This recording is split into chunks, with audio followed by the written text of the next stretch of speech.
નમસ્કાર દર્શક મિત્રો, હું છું પરેશ ચૌહાણ. સૌરાષ્ટ્ર સમ્રાટ ન્યૂઝ ચેનલમાં આપનું હાર્દિક સ્વાગત છે. આંતરરાષ્ટ્રીય માનવ અધિકાર સુરક્ષા સંઘ દ્વારા દાહોદ જિલ્લાના દાહોદ તાલુકાની મુલાકાત લેવામાં આવી તથા સ્થાનિક રજૂઆતને સાંભળવામાં આવી.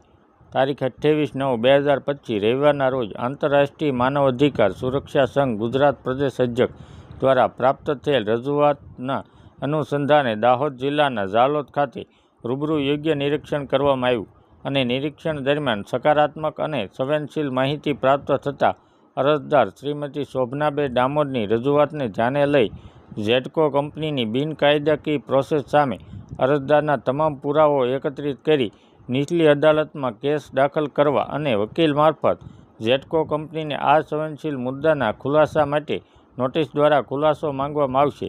આ સાથે મૂળ માલિક શોભનાબેન ડામોરને પોતાની મિલકત અંગે પોતાનો કબજો જાળવી રાખવા માટેનું સૂચન કરવામાં આવ્યું. બ્યુરો રિપોર્ટ વિજય સરપોટ સંજેલી. આ જમીન બાબતે આપનો મૂળ મુદ્દો અને રજૂઆત શું છે? જે આ જમીન છે 115 નંબર સિટી સર્વે નંબરની, એ અમારી વારસામાં મળેલી મિલકત છે, જમીન છે, ખેતર છે. એમાં અમે 9 ભાગીદાર છે.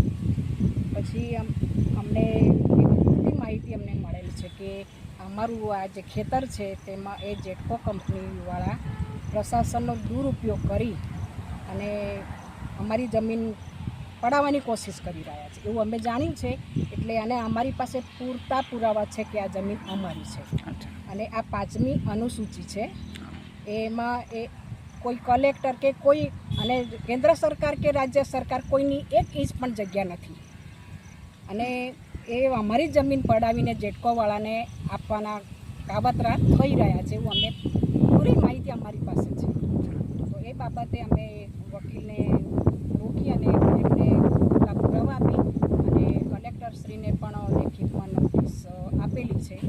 એટલે આવી રીતે જો અમારી જો આવી રીતે ભણેલા ગણેલાની જમીન પડાવતા હોય તો દાહોદ જિલ્લામાં તો કેટલા ઓછું ભણેલા અને ગરીબ લોકોનું તો પછી આ જ ધંધો છે આ લોકોએ કે આ પોલીસવાળા કે આ બધા એજન્ટ તરીકે કામ કરે છે કંપનીઓનો.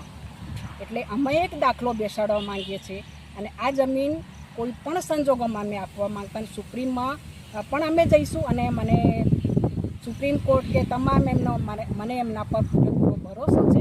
અમને ન્યાય આપશે અને આવા અમારા જેવા ઘણા કિસ્સા છે એમને અમે દાખલો બેસાડવા માંગીએ છીએ. આપનું નામ? ડામોર શોભનાબેન ગલાભાઈ. હવે શોભનાબેન અમારા આંતરરાષ્ટ્રીય માનવ અધિકાર સુરક્ષા સંઘમાં ગુજરાત પ્રદેશના મહિલા અધ્યક્ષ છે.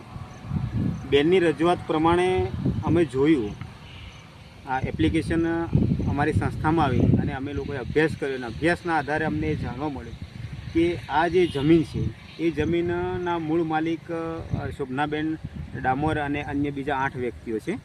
અને એ વ્યક્તિઓ પાસે તમામ પુરાવા છે આ જમીન બાબતના. અને એની અંદર એવું પણ છે કે ઝેડકો કંપની દ્વારા અને અન્ય શાસન પ્રશાસન મળી અને આ જમીન કોઈ હડપ કરી રહી હોય એવી આખી આ ઘટના છે.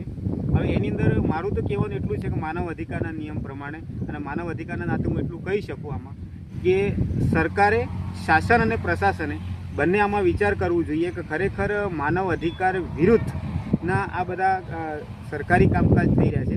અને ઘણી બધી એવી ઘટનાઓ છે કે જ્યાં ગરીબ લોકો પોતાની સંવેદનાને જાહેરમાં આવીને બોલી નથી શકતા છે. કોઈ એ લોકો પોતે પીડાય છે પરંતુ જ્યાં એ લોકો રજૂઆત કરવા જાય છે તો એમની રજૂઆતને કોઈ યોગ્ય પ્લેટફોર્મ પર સાંભળવામાં આવતી નથી.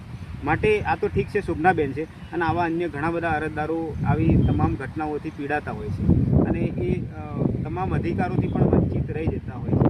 એટલે બેનશ્રીની માગણી અને એમની રજૂઆતને અમે યોગ્ય પ્લેટફોર્મ પર રજૂઆત કરીશું. સ્થાનિક અહીંયા કલેક્ટર શ્રીને પણ જણાવીશું, કોર્ટમાં પણ આ મેટરને દાખલ કરીશું અને ઝેડકો કંપનીને પણ જણાવીશું કે તમે જે બી કરતા હોય વાંધો નથી, અમને કોઈ પણ તકલીફ નથી, પણ તમે યોગ્ય નિયમ પ્રમાણે, ધારાધોરણ પ્રમાણે એનું જે યોગ્ય વળતર હોય એ ચૂકવો અને પછી જ એને એ જમીન હોય કે ગમે તે અન્ય કોઈ મિલકત હોય એનો ઉપયોગ કરી શકો છો. અને આ આખો દાહોદ જિલ્લાનો જે એરિયા છે એ આદિવાસી અનુસૂચિ 5માં આવતો એરિયા છે કે જેની અંદર કોઈ પણ શાસન કે પ્રશાસને ઇન્વોલ્વ થવું હોય તો એ સ્થાનિક ગ્રામજનોની અથવા તો સ્થાનિક અરજદારોની મંજૂરી લેવી પડે છે. અને આ ઘટના આખી મંજૂરી વગરની બની છે. એટલે ખરેખર આ એક પ્રશ્ન ઊભો કરે છે. માનવ અધિકારના તમામ અધિકારોનું ક્યાંક હનન થતું હોય એ બાબતો આખો પ્રશ્ન ઊભો કરે છે. રાજેશ ચામઠા, આંતરરાષ્ટ્રીય માનવ અધિકાર સુરક્ષા સંઘ, ગુજરાત પ્રદેશ અધ્યક્ષ.